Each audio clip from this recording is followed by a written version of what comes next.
히브리서 오늘 우리가 읽은 본문을 가지고 비교할 수 없는 예수 그리스도라는 제목으로 함께 말씀을 나누도록 하겠습니다. 히브리서가 기록된 배경을 잠시 말씀을 드리면 히브리서는 1세기 중엽쯤에 그 신앙 공동체에게 보낸 교회에 보낸 편지이면서 동시에 설교 형식으로 되어진 교리서라고도 할 수 있습니다. 제목을 히브리서라고 붙인 이유는 이 편지의 수신자들이 이전에는 유대교회에 있었지만 이제 예수 그리스도의 복음을 듣고 그들이 이제 예수 그리스도로 개종한 기독교로 개종한 유대인들이기 때문에 이제 히브리서라고 이렇게 제목이 붙여진 것입니다. 그래서 히브리서의 내용은요, 유대인들이 아니면 좀 이해하기 힘든 이방인들이 이 편지에 대해 받았을 때는 좀 이해하기 힘든 내용들이 좀 소개되고 있습니다. 그러나 유대인들의 배경 안에서는 충분히 다 이렇게 알고 있는 내용들이죠.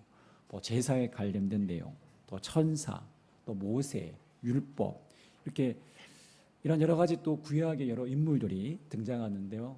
이 모든 것은 바로 히브리인들의 어떤 유대인들의 배경 알 때는 충분히 이해할 수 있는 내용들입니다. 기독교로 개정한 유대 신앙 공동체에는 여러 위협이 있었는데 크게 세 가지로 우리가 한번 생각해 볼 수 있는데요. 첫 번째로는 정치적, 사회적 위협 속에 있었습니다. 당시는 로마 제국이라는 나라가 지중해 거의 모든 나라들을 다 다스리고 있었던 시대였죠. 당시 로마는 황제를 신으로 받들게 했습니다. 그래서 황제 숭배를 거부하는 기독교인들은 곧 박해 대상입니다. 이런 정치적 상황에서 예수를 믿는다는 것은 충분히 생명의 위협까지도 받을 수 있었습니다. 로마가 다스리는 세상에서 기독교가 국가 종교로 공인되기 이전까지 수많은 피해 박해가 있었다는 것이죠. 상상할 수 없는 엄청난 그 긴 박해 기간이 있었습니다. 우리는 사실 기독교 박해라고 하면 지금 크게 와닿지는 않죠. 이 중에는 박해를 받으신 분도 사실은 있을 수 있겠지만 지금 이 당시 어떤 기독교 박해와는 우리가 비교할 수 없습니다. 과거 우리가 일제 강점기 때 신사 참배를 거부했을 때 수많은 이제 신앙인들, 특히 목회자들 같은 경우 감옥에 끌려가거나 숱한 고문을 받아야 했던 그 시대에 신앙을 지켰던 분들은 그 신앙은 목숨과도 직결된 문제였죠. 지금 전 세계의 기독교 박해가 가장 심한 나라가 어딜까요? 네, 우리 조금만 올라가면 노스 코리아라는 북한이 있습니다. 그 북한이 전 세계 가장 기독교 박해 중 가장 심한 나라입니다. 그래서 우리나라에 있는 탈북민들은요, 박해라는 것이 어떤 것인지 뼈저리게 잘 알고 있습니다. 탈북민들의 많은 분들은 중국에서 또 혹은 이미 북한에서 복음을 듣고 한국에 오신 분들이 많습니다.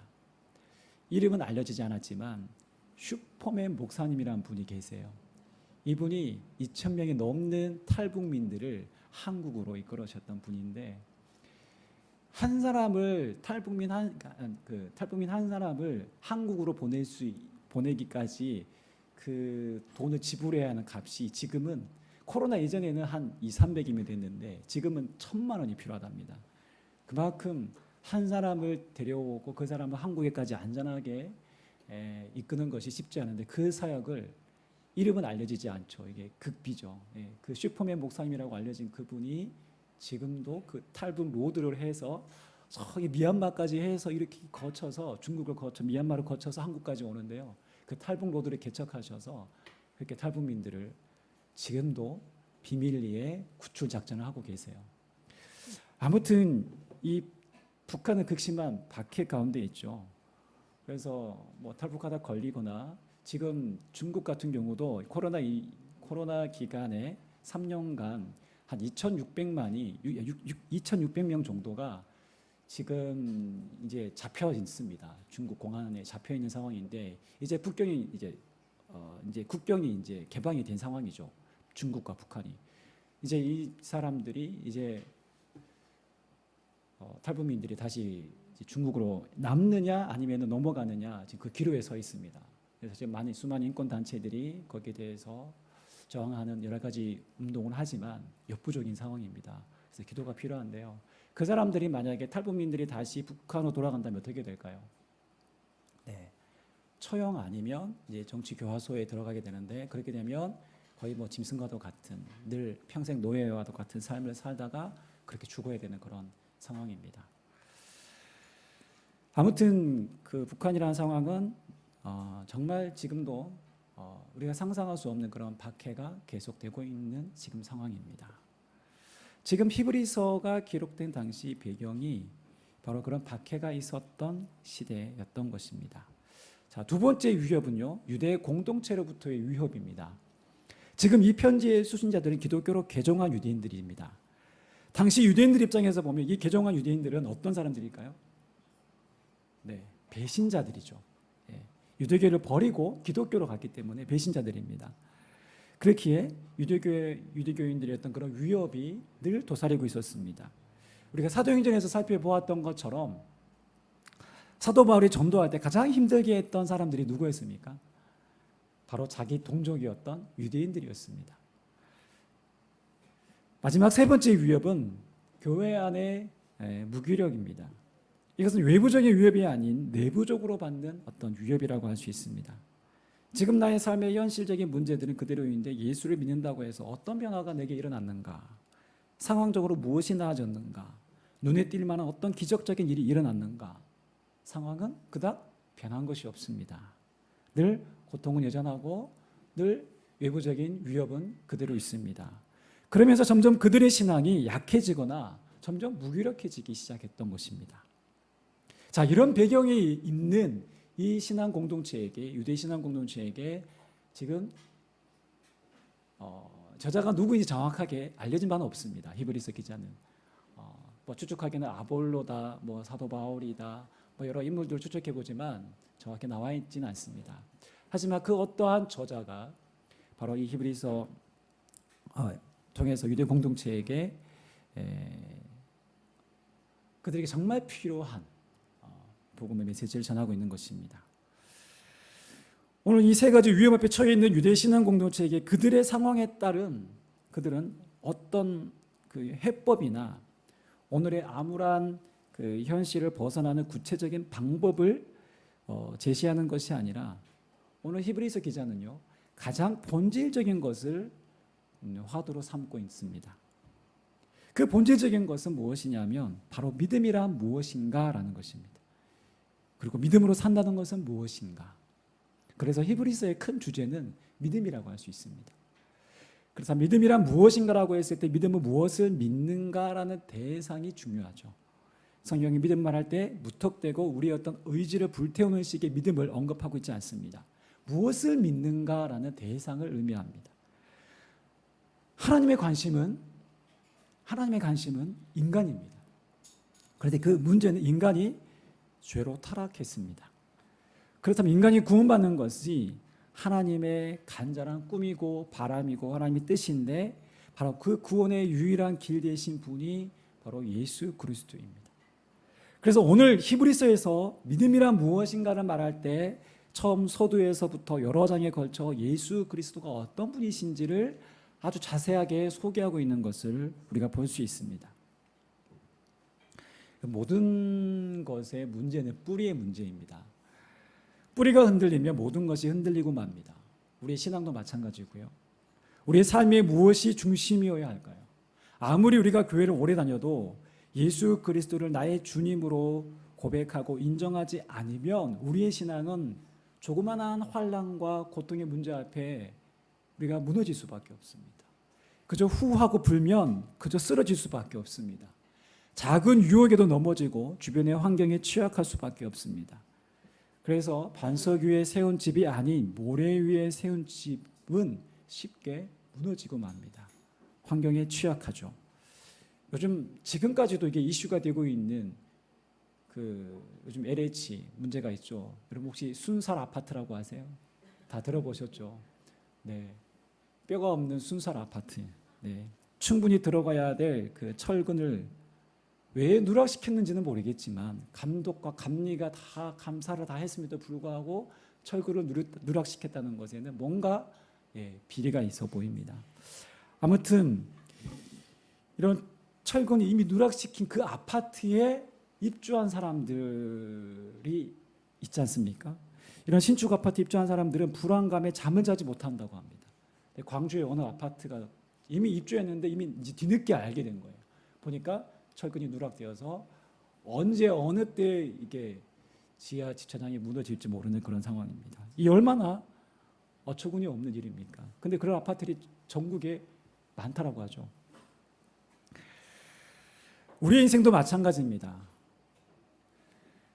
우리가 가장 중요한 기초, 가장 중요한 이 구원의 문제가 여러분이 해결받지 못하면, 이게 해결되지 않으면 우리 인생은 늘 두려움과 불안의 연속이 될 수밖에 없습니다. 그래서 오늘 히브리서 기자는요, 이 서신서라는 특징이 가지는 인사말도 없어요. 보시면 바로 그냥 시작합니다. 인사말도 없이 바로 예수 그리스도에게 집중하는 것을 볼 수 있습니다. 왜냐하면 그만큼 중요하고 다급하고 시급하기 때문에 그렇습니다. 예수 그리스도가 모든 문제를 푸는 열쇠임을 지금 말하고 있기 때문입니다.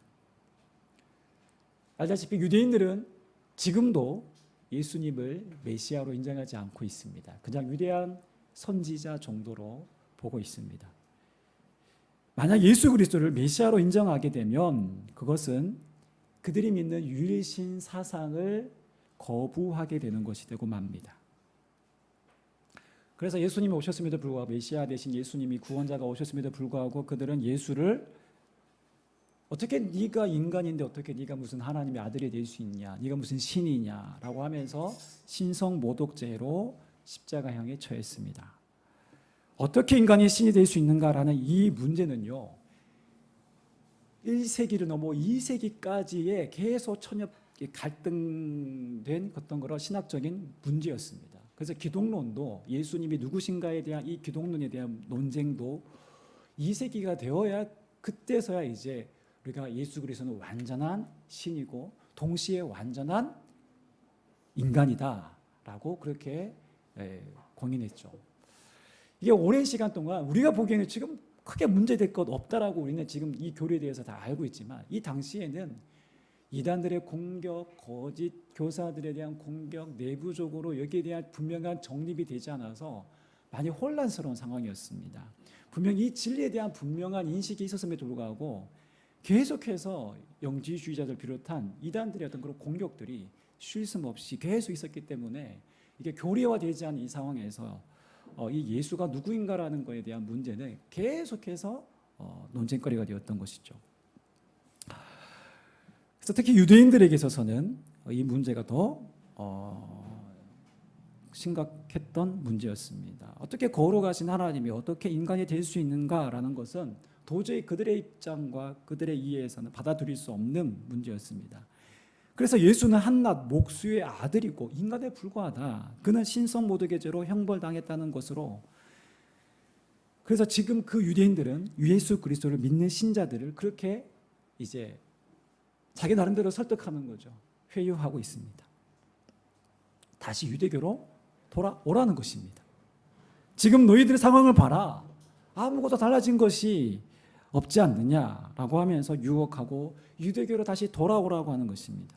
그러니 내가 믿는 예수가 계속 이런 그런 소리에 노출되고 거기에 공격을 받으면요, 내가 믿는 예수가 정말 그런가? 위축되기 쉽고, 예수가 작아 보이고, 정말 내가 믿고 내가 가고 있는 이 신앙의 길이 정말 맞는 길인가? 라는 그런 의심을 또한 할 수도 있겠죠. 이런 당시 유혹과 때로는 여러 가지 위협 앞에 놓인 신앙 공동체를 향하여서 히브리서 기자는 오늘 본문 1절과 2절에서 이렇게 말하고 있습니다. 바로 예수 그리스도의 예수 그리스도의 위대한, 그 어떤 누구와도 비교할 수 없는 완전하신 분이다, 창조주이시다, 계시의 완성자이시다라고 말하는 것입니다. 옛적 구약 시대에는 하나님께서 선지자들을 통해서 다양한 방법으로 말씀하셨지만 이제는 아들을 통하여서 우리에게 분명하게 말씀하셨다는 것입니다. 아담의 범죄 이후에 인간의 입장에서는 하나님을 알 수도 만날 수도 가까이 할 수도 대화할 수도 없습니다. 인간이 먼저 하나님을 찾아갈 수 없는 상황입니다. 그럼에도 여러분 구약에 나타난 하나님은 끊임없이 인간에게 찾아오신 하나님이십니다. 인간에게 찾아오셔서 끊임없이 인간 통해서 말씀하시고 하나님 자신의 뜻을 알려주시고 자신을 드러내시는, 즉 자신을 계시해 보이시는 하나님이십니다. 그래서 성경이 바로 계시의 책이죠. 벨에 감춰졌던 것이 밝히 나타났다라는 것이 바로 계시의 뜻입니다. 그래서 우리가 하나님의 뜻과 마음이 어떠한지 말씀을 통해서 드러난 말씀을 통해서 알 수 있습니다. 하나님이 자신을 계시하시는 방법은 다양했습니다. 오늘 본문 1절에 보시면 제가 1절을 다시 한번 읽어보겠습니다. 옛적에 선지자들을 통하여 여러 부분과 여러 모양으로 우리 조상들에게 말씀하신 하나님이라고 되어 있습니다. 여러분, 하나님은 아브라함에게 음성으로 혹은 천사를 보내셔서 말씀하셨습니다. 야곱과 요셉, 다니엘에게는 때로는 꿈을 통해서도 하나님 계시하시고 말씀하셨습니다. 모세를 통해서는 잠깐 하나님의 영광을 보이시기도 하셨습니다. 이사야, 예레미야, 에스겔 같은 수많은 선지자들에게는 환상을 통하여서 주로 하나님께서 보여주셨습니다. 자, 그러나 구약의 모든 계시를 통해서 하나님이 어떤 분이시며 그분의 뜻을 보여주기는 했지만 그 모든 것은 여러분 부분적인 것이었어요. 완전한 계시가 아니었습니다. 부분적인 것이었습니다. 구약의 선지자들도 하나님께서 자기들에게 보여주시는 그 부분만 알았고 그것만 전했을 뿐이었습니다. 이사야는 거룩하신 하나님을 직접 몸소 체험하게 되었고요. 호세아 선지자 같은 경우는 하나님의 절절한 우리를 포기하지 않으시는 그 아버지 같은 하나님의 그 사랑을 깊이 깨닫게 되는 것입니다.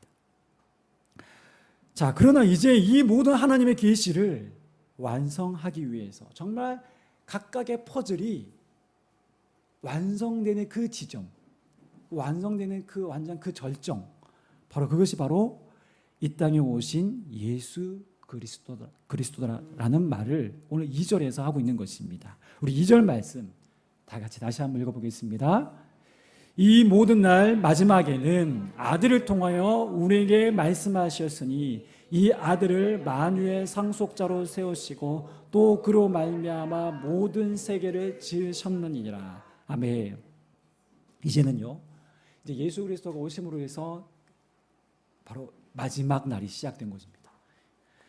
이제는 아들을 통하여서 이 마지막 때에 우리에게 하나님께서 말씀하셨다라고 기록하고 있습니다. 여러분, 구약 시대에는 바로 그림자를 보았지만 이제 예수 그리스도를 통해서 계시의 완성이신 하나님의 이제는 우리가 그 실체를 보게 되었다라고 성경이 지금 말하고 있는 것입니다. 그렇게 예수 그리스도는 한낱 인간이 아니고 하나님의 아들로 만유의 상속자로 세우시고 그분을 통해서 모든 세상을 지으셨다라고 오늘 말하고 있는 것입니다. 모든 만물이 그분의 손에 붙들림 바 되어 있고 또한 예수 그리스도를 통해서 이 세상 모든 만물이 창조되었다라는 것입니다. 좀 더 구체적으로 말하면 예수 그리스도는 모든 존재하는 모든 존재됨의 시작이고 출발이고 근원이 되신다라는 것입니다. 그래서 오늘 우리가 믿는 이 신앙이, 이 믿음이 얼마나 고귀하고 얼마나 위대한가를 오늘 알려주고 있습니다. 우리가 믿는 그 예수가 어떤 분이시냐, 모든 만물의 창조주가 되신다, 근원자가 되신다, 그분을 통해 우리가 존재하게 되었다라는 것입니다. 더 나아가 3절은 이렇게 선언합니다. 그분은 하나님의 영광의 광채시요 그 본체의 형상이시라. 동일한 내용이 빌립보서 2장에도 나오고 있습니다. 하나님의 영광을 비추는 빛이시다, 영광의 광채시다. 여러분, 하나님에 대해서 확실하게 알 수 있는 것, 바로 마치 도장을 꽉 찍듯이 하나님의 성품과 그분의 뜻을 완벽하게 구현하신 분이 바로 예수 그리스도다라는 것입니다. 하나님의 본질을 그대로 드러내신 분이 바로 예수 그리스도이십니다. 그래서 요한복음 14장에서 제자 빌립이 예수님에게 하나님을 보여달라고 했을 때, 보여주십시오라고 요청했을 때 예수님께서 나를 본 자는 아버지를 보았다라고 예수님이 직접 말씀하셨죠. 이렇게 예수 그리스도는 인간의 몸을 입고 오신 하나님의 본체, 바로 성자 하나님이십니다. 그분이 십자가 형벌을 받으심으로 우리의 모든 죄를 정결케 하셨고 우리를 구원하셨습니다. 그리고 예수님은 3일 만에 부활하시고 승천하셔서 하나님 우편 보좌에 앉아 계십니다. 자, 4절 이하의 내용은요, 예수님이 천사보다 훨씬 뛰어난 분임을 오늘 이 히브리서 기자는 시편의 기록을 통하여서 논증하고 있는 내용인데요. 자, 예수님이 여러분 천사와 비교할 만한 분이십니까? 예수님이 천사와 비교 당하실 분이십니까? 전혀 그렇지 않죠. 그런데 어쩔 수 없이 이 히브리서 기자는 예수님을 천사와 비교해서 얼마나 이 예수 그리스도가 위대한 분이신지, 얼마나 차원이 다른 분이신지를 논증합니다. 왜냐하면요, 당시 유대인들의 전승에 따르면 하나님께서 모세에게 율법을 전해줄 때 누구를 통해서 전해주느냐 하면 바로 천사를 통해서 율법을 전수받았다라고 그들이 기록이 있습니다. 그런 기록이 있습니다. 그래서 천사에 대한 존재를 인간보다 훨씬 고귀하고 위대한 존재로 인식했습니다. 그러다 보니까 당시에 횡행했던 것이 바로 천사 숭배 사상이었습니다. 천사들을 마치 신적인 존재로 추앙하고 숭배한 그런 시대였던 것입니다. 골로새서 2장 18절에 보시면 현대인의 성경이 이렇게 기록되어 있습니다. 제가 읽어보겠습니다. 일부러 겸손한 체하며 천사들을 숭배하는 사람들에게 속아서 여러분의 상을 빼앗는 일이 없도록 하십시오. 그들은 자기들이 본 환상을 과장하며 헛된 생각으로 들떠 있습니다. 지금도 제가 이름을 기억하지 못하는데 지금도 그 이단 어느 단체에서는요 천사를 숭배합니다. 예. 마치 지금 천주교가 좀 덜한지 모르겠지만 여전히 마리아 숭배 사상이 있지 않습니까? 그것처럼 천사들도 그렇게 숭배하는 사상이 지금도 이단 종파에는 지금도 있습니다.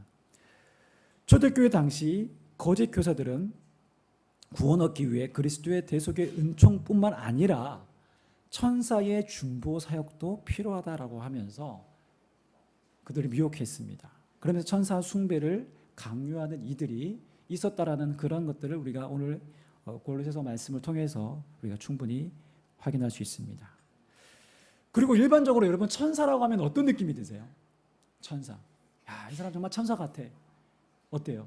정말 무흠하고 정말 순결한 그 어떤 사람을 이끌어서 우리가 천사라고 이렇게 표현합니다.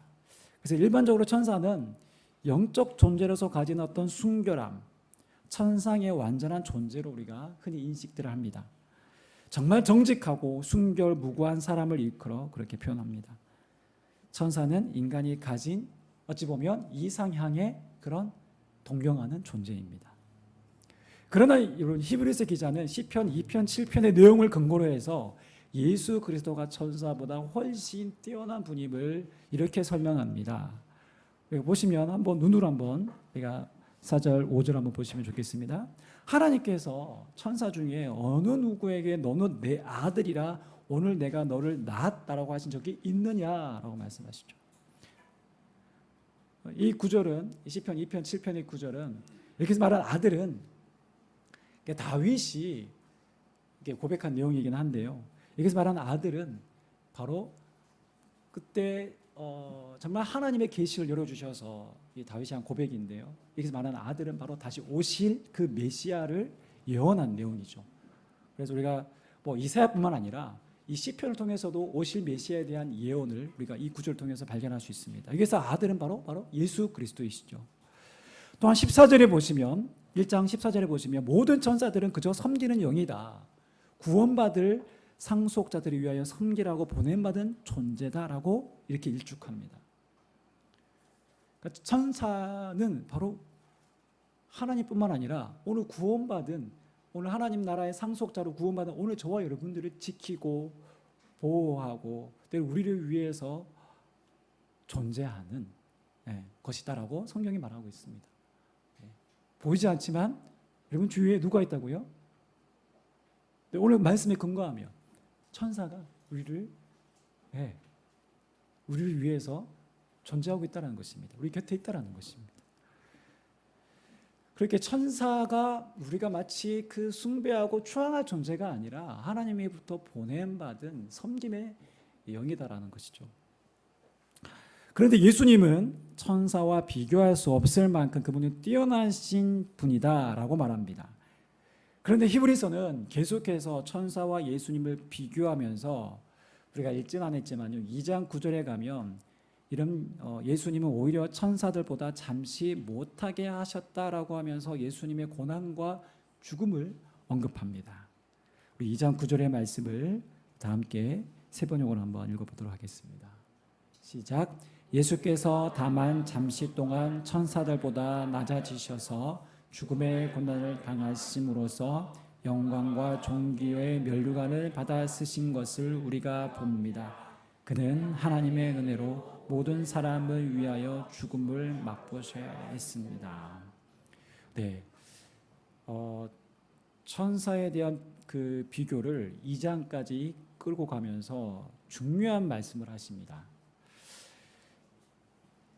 즉 천사와 비교해서 예수님의 어떤 뛰어난 초월성을 말씀하시는 게 아니라 1장에서는 예수님의 초월성, 어떤 만유보다 크신 모든 만물을 다스리시는 창조의 주님으로서의 어떤 예수님을 강조한다라고 한다면 2장에서는요 천사와 예수님을 어떻게 비교하냐면 천사보다 잠시 못하게 하셨다라고 하면서 인간으로 오신, 즉 성육신 하신 그 친히 인간으로 오신 그 성육신을 강조하고 있습니다.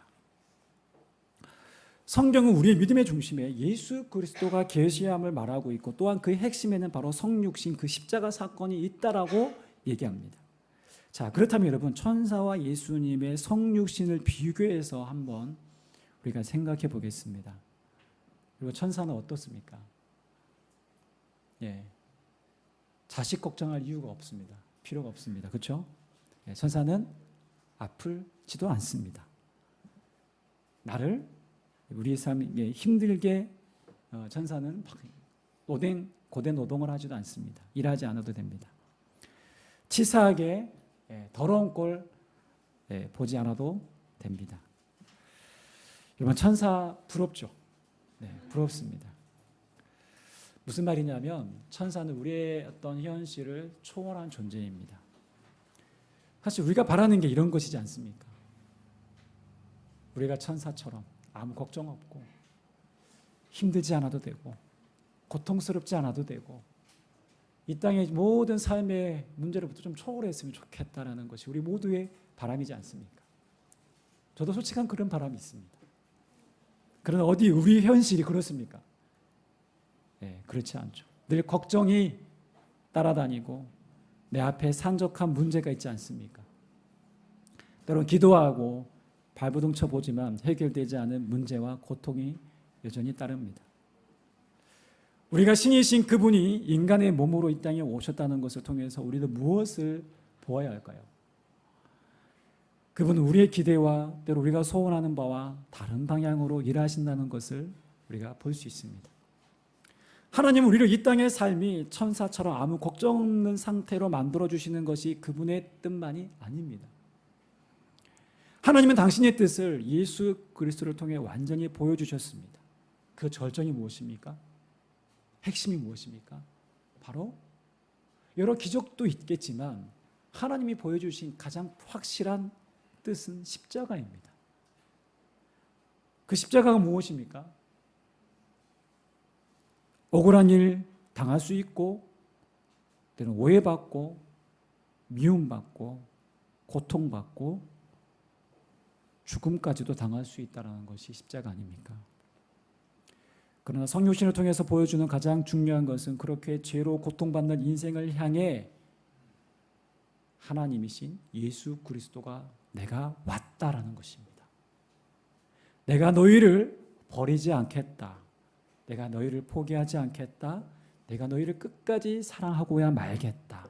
내가 너희들을 살려내겠다라고 하시는 하나님의 의지와 그분의 열심을 우리가 발견하고 보게 됩니다.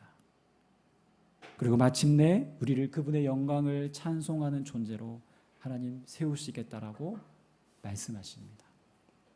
이것이 바로 여러분 천사보다 뛰어난 하나님의 아들의 영광입니다. 우리가 아까 불렀던 찬양 중에 우리 죄 위에 죽으신 주 하면서 마지막 부른 고백이 뭡니까? 십자가의 그 능력. 십자가의 그 능력. 십자가의 그 능력은 우리의 삶을 초월로 바꾸는 어떠한 능력이 아니라 고통 중에도 우리의 삶을 붙들어 가시는 그 십자가의 그 능력입니다. 그래서 이 진리 되신 예수 그리스도, 하나님의 아들 되신 예수 그리스도를 바로 아는 것, 더 나아가 나의 주님으로 고백하고 믿고 따르는 것보다 여러분 더 중요한 것은 없습니다. 이보다 더 큰 기적은 없습니다. 오늘 우리의 지나온 세월을 돌아보면 어떻습니까? 100점 만점 중에 내 지나온 삶을 한 몇 점 정도 여러분 매길 수 있을 것 같아요?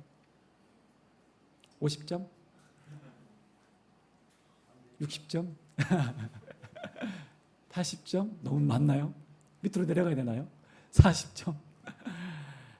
예, 뭐 100점이라고 말하시는 사람이 누가 있겠습니까? 50점도 아마 쉽지 않을 것입니다. 때론 내 스스로가 실망스럽고 이렇게 했더라면 좋았을 텐데라는 후회가 늘 남기 마련인 게 우리 지나온 인생입니다. 여러분, 그러나 아무리 세상에서 실패하고 좌절하고 고통에 처하고 내 못난 인생을 후회하며 살았다 할지라도 지금 우리가 오늘의 내가 예수 그리스도가 어떤 분이신지에 대한 이 분명하고도 확실한 영적인 눈이 뜨인다면 예수 그리스도가 모든 만물의 주 되시고 그분이 친히 십자가를 통해서 놀라우신 하나님의 사랑을 우리에게 밝히 보여주셨고 그 포기하지 않으시는 그 하나님의 뜻이 예수 그리스도를 통해서 이루어졌다는 그 사실을 우리가 믿는다면 우리의 삶은 역전됩니다. 아멘.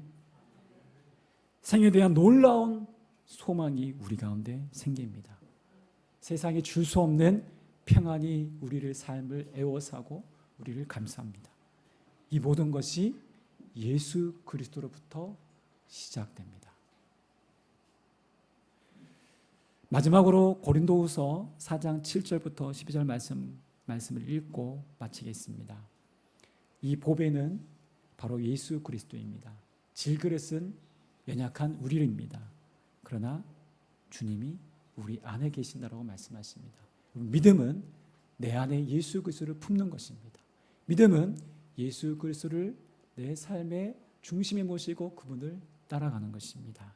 오늘 우리 말씀을 읽고 오늘 설교를 마무리하겠습니다. 함께 우리 천천히 읽어보겠습니다. 우리가 이 보배를 질그릇에 가졌으니 이는 심히 큰 능력은 하나님께 있고 우리에게 있지 아니함을 알게 하려 함이라. 우리가 사방으로 우겨쌈을 당하여도 쌓이지 아니하며 답답한 일을 당하여도 낙심하지 아니하며 방해를 받아도 버림바 되지 아니하며 거꾸로 뜨림을 당하여도 망하지 아니하고 우리가 항상 예수의 죽을 몸에 짊어짐은 예수의 생명이 또한 우리 몸에 나타나게 하려 함이라. 우리 살아있는 자가 항상 예수를 위하여 죽음에 넘겨짐은 예수의 생명이 또한 우리 죽을 육체에 나타나게 하려 함이라. 그런즉 사망은 우리 안에서 역사하고 생명은 너희 안에서 역사하느니라. 아멘. 여러분, 이 모든 일이 예수 그리스도를 통해서 가능합니다. 그래서 거짓과 이단이 난무하는 세상에서 오직 예수 그리스도만이 참된 진리라는 사실을 바로 알고 그분을 내 삶의 중심에 모시고 살아가는 이것이 가장 중요합니다. 사람은요, 알면 알수록 실망합니다. 그렇죠? 실망할 수 있습니다. 아닐 수도 있고, 실망할 수 있지만 우리 주님은 알면 알수록 놀랍고 우리의 삶이 그 주님으로 인하여서 풍성하여지고 내 자신이 성숙한 자로 변해가게 됩니다. 오늘 예수 그리스도를 믿을 뿐만 아니라 그분을 더 깊이 알아 우리의 삶이 더욱더 예수 그리스도로 풍성해지시는 저와 여러분들의 복된 삶 되시기를 주님의 이름으로 축원합니다. 아멘.